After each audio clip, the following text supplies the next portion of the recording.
Greetings, International Teaching Artist community.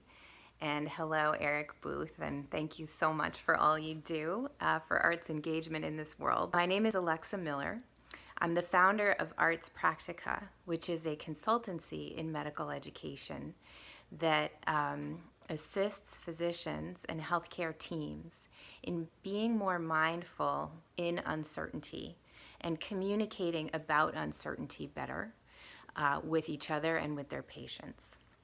A lot of what this work is about is being present on the edge of the unknown and using skills very much born in the world of arts engagement, such as observation and listening and co-creating, to apply to better healthcare practice.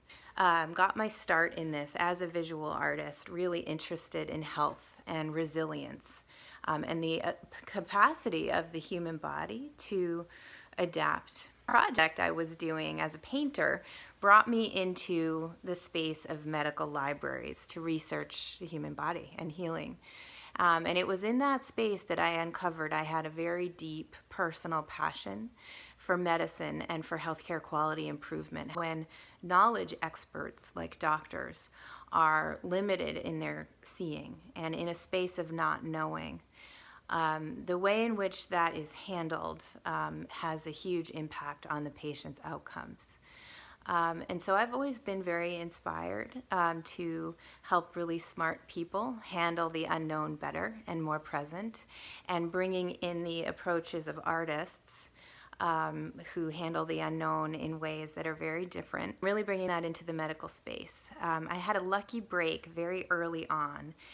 In my early 20s, I met a group from Harvard Medical School that wanted to start a course that teaches physical diagnosis skills in arts experiences, and that was led by two medical faculty, Dr. Joel Katz and Dr. Shahram Khoshbin, both of whom are artists in and of themselves. And so they recognized that many of the residents and the students that they were seeing on the wards lacked the confidence in simply being present with patients and collecting information that they would like to see, and they thought that the skills of art could be helpful in that. So I partnered with them, and we created a course called Training the Eye, Improving the Art of Physical Diagnosis, that teaches a diagnosis and observation skills in arts experiences. Harvard was very skeptical to allow this course to go on, and they said we could only do it in the condition that we assessed if it was successful. So we partnered with some statisticians led by Dr. Janet Heffler and designed a double-blind, scientifically sound 2-year longitudinal study. And what we found was that the students who participated in our course, when compared with a control group of students, they increased in their frequency of making observations on clinical pictures 38%. And they also started to use much more robust and sophisticated and precise language in their descriptions, using arts terminology such as shading and lighting and contour to describe what they saw. And they used evidence to back up their interpretations more frequently, breaking fact from inference, which is actually an advanced critical thinking and clinical skill. So there's a lot more to say about this work, but that was what launched my career, and since then I have worked with a number of medical schools and schools of nursing, dentistry, social work, and many museums around the country, and speaking a lot with doctors about the topic of uncertainty, which is something very near and dear to a lot of their hearts and their practice.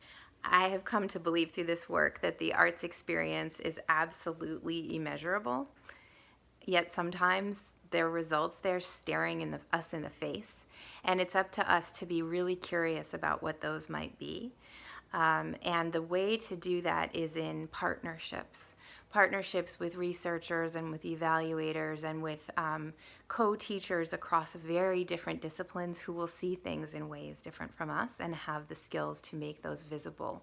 And those partnerships take a lot of work and a lot of learning, and it's so rewarding and worth it. Arts experiences and aesthetic experiences will always be at the core of my methodology, yet I never am ideological about it. You know, do arts experiences make better doctors?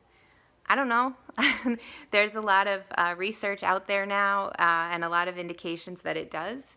But I will never truly know, and I will always be continuing to explore that. And I think that's been a really important part of my practice. So there's a lot more to say, but I've already gone on way too long. So thank you for having me, and enjoy your meeting.